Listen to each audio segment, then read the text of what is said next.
नमस्कार दोस्तों, स्वागत है आप सभी का पाथ फाइंडर पर। एक बहुत ही शॉकिंग डेवलपमेंट सामने आ रही है बांग्लादेश की राजधानी ढाका में। दोस्तों, वहाँ पे जो प्रेसिडेंट हाउस है, जिसको बांग भवन भी कहा जाता है, उसके सामने हमें मैसिव लेवल पे प्रोटेस्ट देखने को मिले हैं। वहाँ पर जो लोग हैं वो हज़ारों की संख्या में इकट्ठे हो चुके हैं, जिसके चलते ये जो प्रोटेस्ट है ये बहुत ही ज़्यादा बढ़ चुका है। आप लोग यहाँ पे देख सकते हैं, बांग्लादेशी मीडिया ने इसको कवर किया है। 3 पीपल इंजर्ड, लॉ इन्फोर्समेंट के द्वारा शॉट्स भी फायर किए गए हैं। And even Indian news media ने भी इसको कवर किया है। जो वहाँ पे प्रोटेस्टर्स हैं वो बेसिकली बांग्लादेशी प्रेसिडेंट के रेजिग्नेशन की डिमांड कर रहे हैं, और बल्कि प्रोटेस्टर्स ने वहाँ पर 24 आवर का अल्टीमेटम भी दे दिया है कि आपको 24 घंटे के अंदर अंदर रिज़ाइन करना होगा। यहाँ पर आप लोग दृश्य भी देख सकते हैं किस तरीके से प्रोटेस्टर्स इकट्ठा हो चुके हैं, और ये जो बैरिकेड्स लगे हुए हैं, इन बैरिकेड्स को तोड़ने का ये प्रयास कर रहे हैं सो दैट ये प्रेसिडेंट हाउस के अंदर घुस सकें। लेकिन प्रोटेस्ट इतने बढ़ चुके हैं कि बांग्लादेश की तरफ से जो वहाँ की आर्मी और पुलिस है वो दोस्तों यहाँ पे डिप्लॉय कर दी गई है। एंड ये जो प्रोटेस्ट हैं ये केवल और केवल हमें प्रेसिडेंट हाउस के सामने नहीं, बल्कि जो इवन ढाका यूनिवर्सिटी है वहाँ पर भी एक कोई कमिटी है जिसका नाम है स्वाधीनता रोखा कमिटी, उसके द्वारा भी सबसे पहले तो वहाँ के प्रेसिडेंट की रेजिग्नेशन की डिमांड करी गई है। उन्होंने बल्कि ये भी कहा है कि कॉन्स्टिट्यूशन को अबॉलिश किया जाए, और कहा है कि रेवोल्यूशनरी गवर्नमेंट को भी एस्टैब्लिश किया जाए in the country of Bangladesh. And दोस्तों, द वर्स्ट पार्ट इज कि ये जो सारे के सारे प्रोटेस्ट हैं, आपको याद होगा बांग्लादेश में आज से 2 महीने पहले जो स्टूडेंट प्रोटेस्ट हुए थे, वही वाले स्टूडेंट्स के द्वारा इन प्रोटेस्ट को किया जा रहा है। एंड जो बांग्लादेश की इंटरिम गवर्नमेंट है वो इस प्रोटेस्ट को यहाँ पे सपोर्ट कर रही है। बात करेंगे पूरा का पूरा रीज़न क्या है इस प्रोटेस्ट के बारे में, क्या क्या हमें बांग्लादेश में देखने को मिल रहा है और इसके क्या मायने हैं, उसको भी हम लोग समझने का प्रयास करेंगे। भारत पे इसका क्या इम्पैक्ट होगा उसके बारे में चर्चा भी करेंगे। आइए शुरू करते हैं मेरे साथ। मेरा नाम है अनिरुद्ध।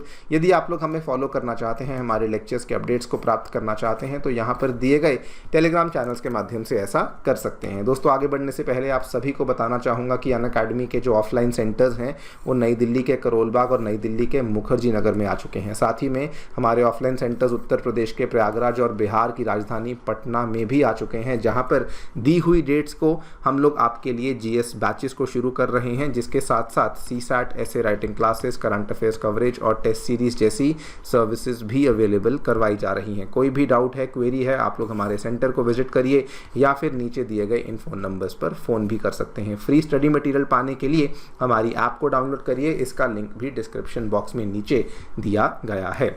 ऑल राइट, सो सबसे पहले आपको मैं लेटेस्ट अपडेट दे दूं। सो बांग्लादेश में जो एंटी डिस्क्रिमिनेशन स्टूडेंट मूवमेंट शुरू हुई थी आज से 2 महीने पहले, जिसके चलते शेख हसीना की सरकार गिरी थी, दोस्तों वही मूवमेंट के द्वारा एक बार फिर से बांग्लादेश का जो सेंट्रल शहीद मीनार है उसके सामने से रैली को शुरू किया गया। एंड अल्टीमेटली ये लोग जा पहुँचे प्रेसिडेंट के रेजिडेंस पे, जहां पर जो बांग्लादेश के प्रेसिडेंट हैं मोहम्मद शहाबुद्दीन, जिनकी फ़ोटो आप यहां पे देख सकते हैं, इनकी रेजिग्नेशन की डिमांड बेसिकली करी गई है। जो यहां पर प्रोटेस्टर्स हैं इन्होंने कई सारे स्टेटमेंट्स यहां पे दिए हैं, अलग अलग तरह के स्टेटमेंट सामने आए हैं। एक प्रोटेस्टर ने कहा है कि जो प्रेसिडेंट है he is an ally of fascism, we demand his resignation. एक प्रोटेस्टर ने कहा कि ये जो प्रेसिडेंट है ये किलर हसीना यानी कि शेख हसीना के द्वारा इनको अनलॉफुली अपॉइंट किया गया था, इसीलिए इनको इस्तीफा देना होगा। एक और प्रोटेस्टर ने कहा we request him to resign immediately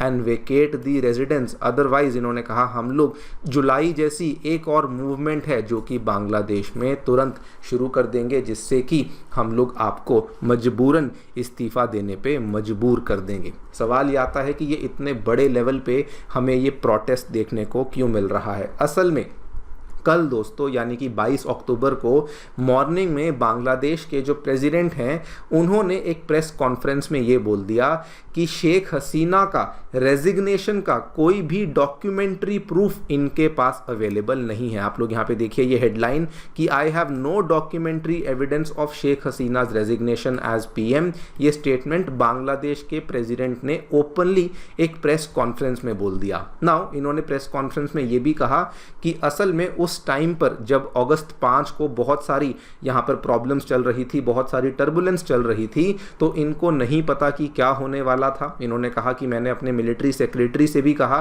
कि वो भी इसमें जांच पड़ताल करें, लेकिन उनको भी कोई इन्फॉर्मेशन नहीं थी एंड हम लोग बहुत ज़्यादा उलझ चुके थे और इसीलिए उन्होंने कहा कि शेख हसीना के द्वारा मेरे पास किसी प्रकार का कोई भी इंफॉर्मेशन नहीं दिया गया एंड उन्होंने कंट्री को बिना मुझे इन्फॉर्म किए छोड़ा एंड बिना मुझे कोई भी अपना रिटन रेजिग्नेशन दिए बगैर ही वो इस कंट्री को छोड़कर चली गई। नाउ जैसे ही ये स्टेटमेंट दिया गया, ध्यान से सुनिए, जो करंट इंटरिम गवर्नमेंट है, मोहम्मद यूनुस की जो सरकार है, उसमें जो उनके लॉ एडवाइज़र हैं मिस्टर आसिफ नजरुल, उन्होंने दोस्तों क्या कहा, उन्होंने कहा कि आज 2.5 महीने के बाद जो करंट प्रेसिडेंट हैं वो ऐसा स्टेटमेंट दे रहे हैं, यानी कि एक तरीके से वो अपने पुराने स्टेटमेंट को चेंज कर रहे हैं। बिकॉज 5 अगस्त को मोहम्मद शहाबुद्दीन ने स्टेटमेंट में ये कहा था कि पीएम शेख हसीना ने अपना रेजिग्नेशन जो है वो हमें दे दिया है एंड हमें जो है वो रिसीव भी हो चुका है। तो इन्होंने कहा कि ये प्रेसिडेंट के द्वारा अपने ही स्टेटमेंट को कॉन्ट्रडिक्ट किया गया है। एंड दोस्तों जैसे ही ये लॉ एडवाइज़र के द्वारा ये वाला दावा यहाँ पे किया गया, इमीडिएटली जो इंटरिम गवर्नमेंट है वो भी आसिफ नजरुल के फेवर में आ गई। उन्होंने कहा कि जी हाँ, प्रेसिडेंट बिल्कुल झूठ बोल रहे हैं अबाउट हसीनास रेजिग्नेशन लेटर। एंड दोस्तों इतना ही नहीं, जो इंटरिम गवर्नमेंट है उन्होंने कई सारी बातें बोल दी। उन्होंने पहली बात तो ये कही कि अगर ये प्रेसिडेंट झूठ बोल रहे हैं इसका मतलब इन्होंने अपनी शपथ को वायलेट किया है, यानी कि इन्होंने बांग्लादेशी कॉन्स्टिट्यूशन की जो शपथ इन्होंने ली थी उसको वायलेट किया है। सेकेंडली इन्होंने कहा कि अगर प्रेसिडेंट की मेंटल कैपेसिटी नहीं है तो इनके ऊपर सवाल उठाए जा सकते हैं कि क्या ये वाकई में प्रेसिडेंट की ड्यूटीज को निभाने में सक्षम है भी या नहीं। एंड फाइनली इन्होंने कहा कि अगर प्रेसिडेंट ने अपना स्टांस यही रखा तो उस केस में interim government will have to consider कि क्या ये इस पोजीशन को होल्ड करने के लिए सही इंसान है या नहीं है। यानी कि फाइनली इंटरिम गवर्नमेंट के द्वारा उनको इनडायरेक्ट तरीके से चेतावनी यहाँ पर दे दी गई। नाउ यहाँ पर आप क्लियरली देख सकते हैं कि जैसे ही ये सारी की सारी चीज़ें हुई, क्योंकि इंटरिम गवर्नमेंट भी इनके खिलाफ हो गई, इंटरिम गवर्नमेंट ने ओपनली ये स्टेटमेंट दे दिए, इसी वजह से हमें इतने बड़े लेवल पे स्टूडेंट्स के द्वारा यहाँ पे प्रोटेस्ट देखने को मिले। और यही इसका वर्स्ट पार्ट है कि ये जो प्रोटेस्ट हो रहे हैं इसको इंटरिम गवर्नमेंट के द्वारा सपोर्ट भी किया जा रहा है, विच क्लियरली सीम्स लाइक कि जो इंटरिम गवर्नमेंट है बांग्लादेश में वो डेमोक्रेसी में बिल्कुल भी इंटरेस्टेड नहीं है, डेमोक्रेटिक गवर्नमेंट एस्टैब्लिश करने में बिल्कुल भी इंटरेस्टेड नहीं है, जब वो अपने ही प्रेसिडेंट को यहाँ पर निशाने पे ले रहे हैं। जबकि